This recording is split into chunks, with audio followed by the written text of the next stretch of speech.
Hello friends, today we are going to discuss about the semiconductor physics, which is the most introductory part which is involved in electronics engineering. Uh, so before we go in detail about this concept, we must first understand what is a semiconductor. Now, so here it is, we have the definition of a semiconductor. Now, a semiconductor is a substance which has resistivity in between that of the conductor and insulator. So, resistivity is the net opposition offered by a substance to the flow of current. So, it is that property. So, obviously, a semiconductor, in terms of its opposition to flow of electrons or current, lies in between pure conductors and pure insulators. And of course, it has its resistivity uh, more than that of a conductor, while it is less as compared to that of a pure insulator. So it offers more opposition as compared to that of a conductor and less opposition to flow of electrons as compared to that of an insulator. Normally, the resistivity lies in the range of 10 to the power minus 4 to 0.5 ohm meter. Ohm meter is the unit of resistivity. Now, let us discuss some more properties of semiconductors. Now, the resistivity of a semiconductor is less than that of an insulator, but more than that of a conductor. We discussed it earlier. This property, the second property, is actually quite important and significant. It is that semiconductors have negative temperature coefficient of resistance. It means that the resistance of the semiconductors is inversely proportional to the surrounding temperature, which means that if the surrounding temperature increases, the resistance of the semiconductor decreases, and while it increases, the surrounding temperature increases, it decreases, and vice versa, opposite. This property is utilized in fabrication of most of the devices. It is an important principle. Now, the third one,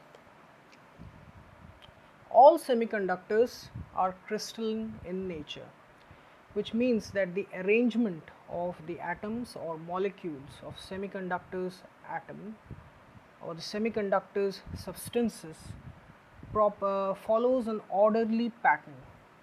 That is, they are arranged in a well-defined manner, in a specific way.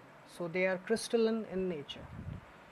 So let's discuss some other. Now, the commonly used semiconductors. Now, two of the most commonly used semiconductors are silicon and germanium. These are the two most commonly used semiconductors. Now, next is the atomic structure of semiconductors.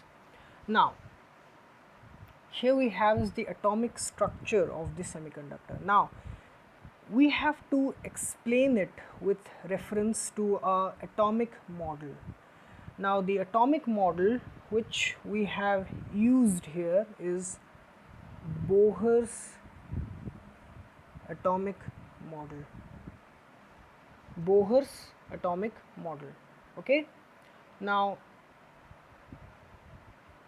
the principle which is utilized here is that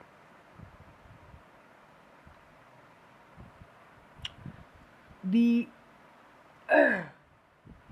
atomic model is explained in such a way that the central part of the atom consists of a positively charged nucleus, while the negatively charged electrons revolve around the nucleus in certain well-defined orbits.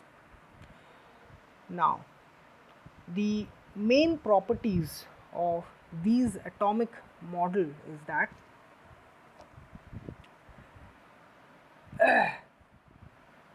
we discussed that the negatively charged electrons revolve around the positively charged nucleus in certain circular paths called orbits. Now, the electrons can revolve around the designated around the nucleus in certain unique paths or in designated orbits, in a unique orbit. They cannot travel in some other orbit which is assigned to some other electron. So, that is another principle. So, only orbits of certain specific radius are allowed. Now, another property is that each electron traveling around the nucleus in a specific orbit which is unique and designated to that electron has certain fixed amount of energy associated with it. Now, this energy is directly proportional to the radius of the orbit, or which is the distance of the electron from the nucleus, or the distance of the orbit from the nucleus. So, obviously electrons which are orbiting around the nucleus in higher orbits will have more energy than the lower orbit ones. Now, another property, significant property, is that now if an electron which is moving around the nucleus in a particular orbit is fed some extra energy in the form of heat, light, anything is applied to that electron, it accepts that energy, it absorbs that energy and moves to a higher orbit. Now, this process is called as excitation state of the electron. But this state, this excitation state of the electron is short-lived, and after a specific period of time, the electron again drops back to its original orbit with the release of the same amount of energy which it has earlier absorbed to move to the elevated state. So, it releases that amount of energy. This principle is also utilized in most of the sensor fabrications such as light sensors and all that, using semiconductor materials. Now, the next. Now, energy levels of semiconductor atoms. Now, a convenient way to represent the energy associated with the electrons in a particular orbit of the semiconductor atom or any substance is the energy level diagram representation. Here, the energy which is associated with each of the orbits or the electrons in a particular orbit is represented in terms of energy levels. Now, you would have noticed that in case of the semiconductor of atomic structure of silicon atom, it consists of 3 orbits. So, it has 3 energy levels. Obviously, the valence orbit or the valence band or the outer orbit will have maximum energy, as we had discussed earlier that the energy possessed by an electron in a particular orbit is directly proportional to the radius of that orbit. So, these 3 orbits represent the 3 energy levels: the first orbit, the second orbit and the third orbit. Now, this line or this energy level represents the energy at the edge of the positively charged nucleus. Now, mind you, this energy level diagram, or whatever this representation is, it is for a single isolated atom which is not in interaction with other atoms, which is not possible. Actually, in reality, when an atom is in a solid, it is closely packed within a solid. It is greatly influenced by the closely packed neighboring atoms. It is in continuous interaction with the atoms, or the neighboring atoms, and the electrons in each orbit are in continuous interaction of the neighboring orbiting electrons. So they do not possess a single energy, like here a single line. It is not possible. A single line is not possible. But what they do is that they possess range of energies. This is one energy level, this is one energy level, this is one energy level, this is one energy level, and likewise. And this is the energy at the edge of the nucleus. Now this is the energy band diagram. These are bands of energy, and it is for atoms which are closely packed within a solid. This is the actual energy band representation. So these ranges of energies are called as energy bands. Now next what we have is the important energy bands in semiconductors. Now I told you earlier that the outermost orbit, let me show you again, this outermost orbit is called as the valence orbit.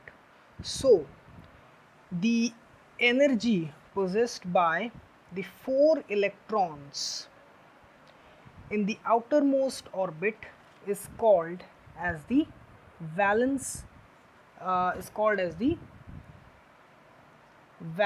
band energy. So again, the range of energies possessed by the valence electrons is known as the valence band level, or the energy level. Now the electrons in the outermost orbit are called as valence electrons, and the valence band normally has the highest energy in the whole atomic structure, as it is at maximum distance from the nucleus. Now next is the conduction band. Now in some substances, especially the metallic substances, the electrons in the outermost orbit are loosely attached to the nucleus, and hence they get detached under normal temperature or operating conditions.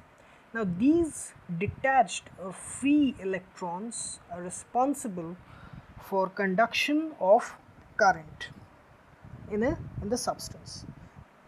So the range of energies, or the energy which is possessed by these free flowing conducting electrons, is called as the conduction band. Now the next one is the forbidden energy gap. Now what is the forbidden energy gap?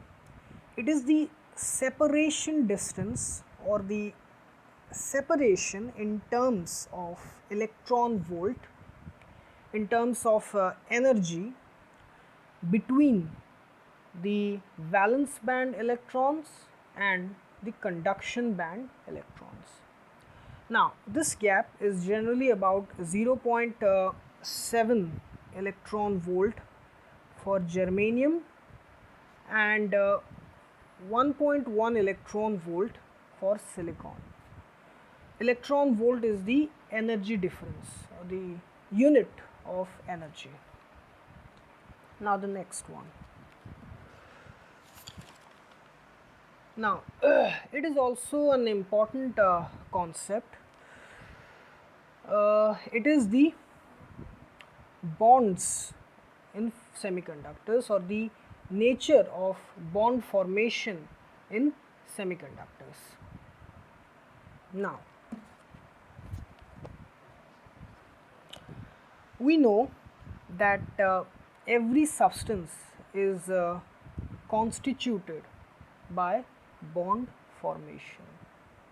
Now, in case of semiconductor materials like silicon, germanium, the mechanism of bond formation is by the sharing of valence electrons, by the formation of covalent bonds. Now, the property which is generally comes into play, or the principle which is used here, is that the valence electrons or the electrons in the outermost orbit try to achieve the octet state. That is, they try to acquire 8 electrons in the outermost orbit. So here I will explain you how it happens. Now, each germanium atom has 4 electrons, or each semiconductor atom like silicon, germanium generally have 4 electrons in their outermost orbit, or the valence orbit. So each germanium atom positions itself in such a way that it is surrounded by 4 other germanium atoms. Now here each germanium atom has 1, 2, 3 and 4 atoms in its valence state. Now the other germanium atoms contribute 1 electron to the middle germanium atom. Now all total there are 1, 2, 3, 4, 5, 6, 7, 8 electrons in the outer valence orbit of the middle germanium atom. So it has achieved the octet state, the stable state. So and it is entered into the covalent bond formation with 4 neighboring germanium atoms. Now this is the representation, this bond formation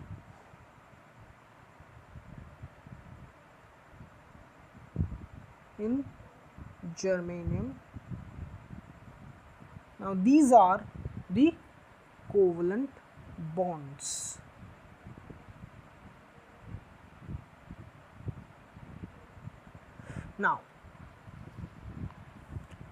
Now here it is a classification of the solid substances in terms of their energy band. So we are going to distinguish or differentiate between insulators, semiconductors and conductors in terms of their energy band diagrams. Now we know that insulators have high resistivity, that is, the opposition offered to the flow of electric current is very high. Now explaining it in terms of the energy band diagram, the valence band and the conduction band energy levels is separated by an energy gap of 15 electron volt. So the forbidden energy gap is 15 electron volt, which means that about 15 electron volt has to be applied to the valence band electrons so that they get detached and move to the conduction band. Now this is very high amount of energy. Now in this case the valence band is almost full while the conduction band is empty. So the conduction band has no electrons in it, so there is no current conduction at all, and the forbidden energy gap is very high, as I mentioned. Now in case of semiconductors, there is a significant decrease in the forbidden energy gap between the valence band and the conduction band. As I mentioned earlier, it is 0.7 electron volt for germanium and 1.1 electron volt for silicon. So this much amount of energy have to be applied to the valence band electrons so that they get detached and move to the conduction band and result in current conduction or current flow. Now here comes the interesting part. Uh, in case of conductors, as you see, uh,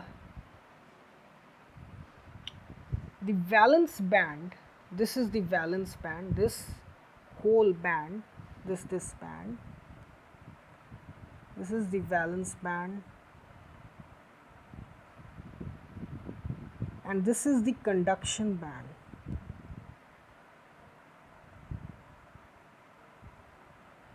You see they are overlapping with each other, which means that there is negligible forbidden energy gap between the two bands. So at slight electric potential difference, the electrons in the valence band will get detached and move into the conduction band, and hence current conduction is very high. So here we have the valence band and conduction band overlap over each other, and the forbidden energy gap is negligible. So here I have discussed with you some of the important basic concepts of semiconductor physics. So thank you very much, and check into our